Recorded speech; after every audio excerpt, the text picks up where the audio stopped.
नमस्कार साथियों, सभी का स्वागत, अभिनंदन। सभी साथियों को GK point Rahul YouTube channel पर स्वागत। आपके अपने परिवार में आगामी रीट जो प्रतियोगी परीक्षा है उसको मद्देनजर रखते हुए रीट में जो शैक्षिक परिदृश्य वाला जो बड़ा महत्वपूर्ण पार्ट है उसे रिलेटेड एक सीरीज अपन शुरू कर रहे हैं। ये शैक्षिक परिदृश्य से रिलेटेड जो आपके क्वेश्चन आएंगे उनसे संभावित महत्वपूर्ण प्रश्न कौन कौन से हो सकते हैं उनके बारे में इस सीरीज में अपन शुरू करने जा रहे हैं। तो आज इसकी सीरीज में आरटी एक्ट 2009 और उसमें 2019 में जो संशोधन हुआ उससे बनने वाले तमाम महत्वपूर्ण प्रश्नों को आज अपन चर्चा करेंगे। तो आप भी साथ साथ आपका आंसर बताते रहिएगा, नीचे कमेंट्स बॉक्स में लिखते रहिएगा क्या क्वेश्चन का आंसर है और आप भी अपना मूल्यांकन कर लीजिएगा कि आपके कितने क्वेश्चन सही होते हैं। तो आज के सेशन की जिम्मेदारी आज आपको पढ़ाएंगे, ठीक है, रितु मैम। और रितु मैम आपके साथ आरटी एक्ट 2009 से संबंधित प्रश्नों पर चर्चा करेंगे।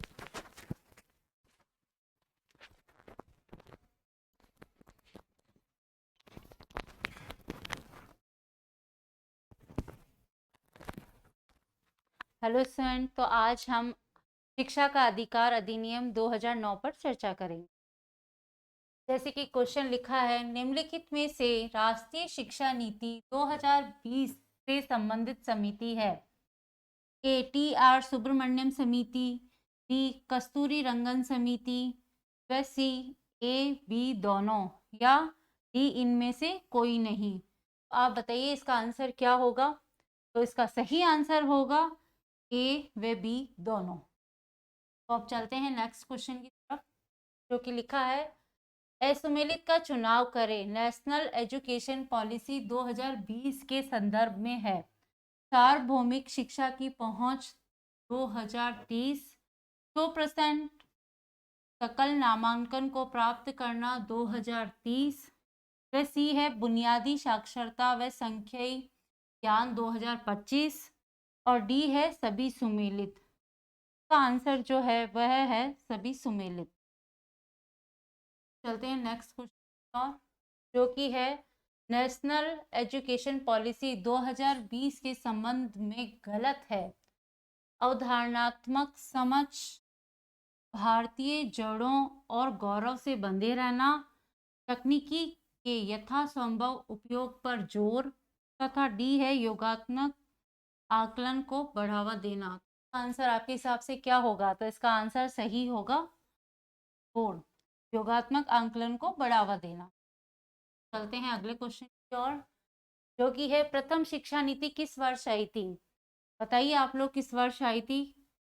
तो इसमें ऑप्शन ए दिए है 1968, बी है 1986, सी है 1992, डी है 1964। तो इसका सही आंसर है 1968।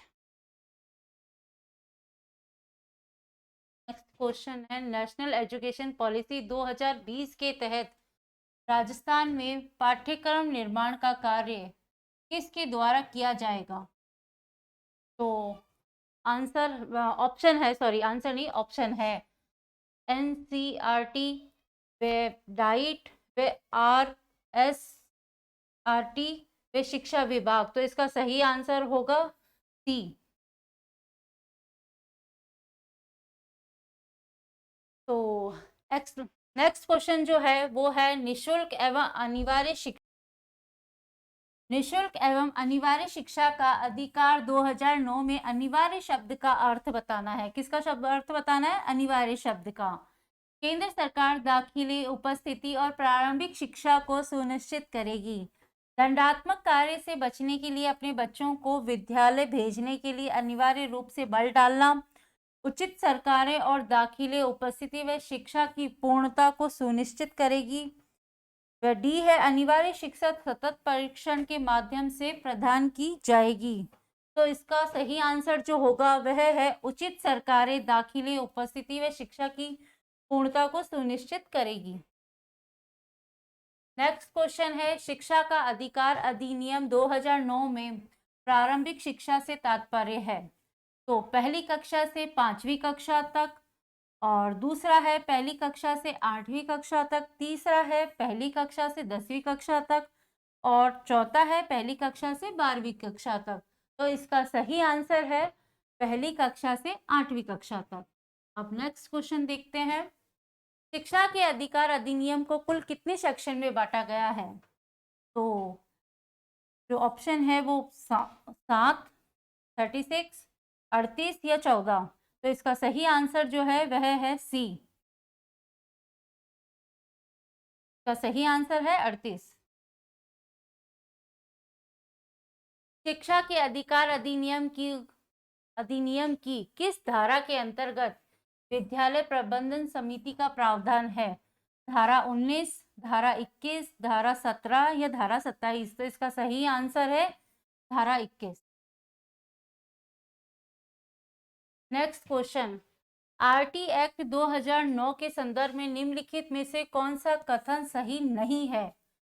तो विद्यालय प्रवेश की अंतिम तिथि 30 सितंबर तय है। वह प्रत्येक बालक को निशुल्क और अनिवार्य प्राथमिक शिक्षा सुनिश्चित कर सरकारें उपलब्ध कराएगी। विद्यालयों में शिक्षकों के रिक्त पद स्वीकृत पद संख्या के 5% से अधिक नहीं हो सकते। शिक्षा का माध्यम बालकों की मातृभाषा में होगा जहां तक साध्य हो। तो इसका जो सही आंसर है वह है सी। विद्यालय में शिक्षकों के रिक्त पद स्वीकृत पद संख्या के 5% से अधिक नहीं हो सकते हैं। तो नेक्स्ट क्वेश्चन देखते हैं। आरटी एक्ट 2009 के अंतर्गत कक्षा 6 से 8 उच्च प्राथमिक स्तर तक शिक्षक छात्र संख्या अनुपात है। तो ऑप्शन है ए 0.35 और बी है ए अनुपात 40, सी है ए अनुपात 45 और डी है ए अनुपात 30।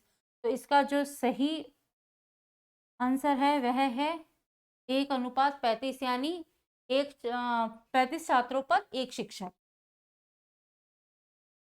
अगला क्वेश्चन, बालकों को निशुल्क और अनिवार्य शिक्षा का अधिकार अधिनियम 2009 के संशोधन अधिनियम 2017 के अनुसार एक अध्यापक जो 31 मार्च 2015 को नियुक्त या कार्यरत है न्यूनतम योग्यता नहीं रखता है, तो ऐसी योग्यता के समय में अर्जित करेगा। ऑप्शन ए 5 वर्ष, बी 3 वर्ष, सी 2 वर्ष या डी 4 वर्ष? सही आंसर होगा 4 वर्ष। बस अगला क्वेश्चन, आरटी एक्ट संशोधन अधिनियम 2019 के अनुसार 6 से 14 वर्ष की आयु के स्थान पर कर दिया गया है। तो ऑप्शन ए है 6 से 18, 3 से 14, 2 से 12 वर्ष और 3 से 18 वर्ष। तो इसका जो सही आंसर है वह है 3 से 18 वर्ष। अब नेक्स्ट क्वेश्चन है, बालकों को निशुल्क और अनिवार्य शिक्षा अधिकार अधिनियम 2009 संशोधन अधिनियम 2019 के तहत प्रत्येक शैक्षणिक वर्ष की समाप्ति पर कक्षाओं की नियमित परीक्षा ली जाएगी। किन कक्षाओं की नियमित परीक्षा ली जाएगी?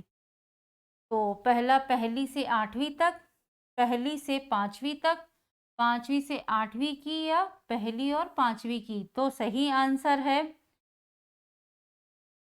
पहली से 5वीं तक।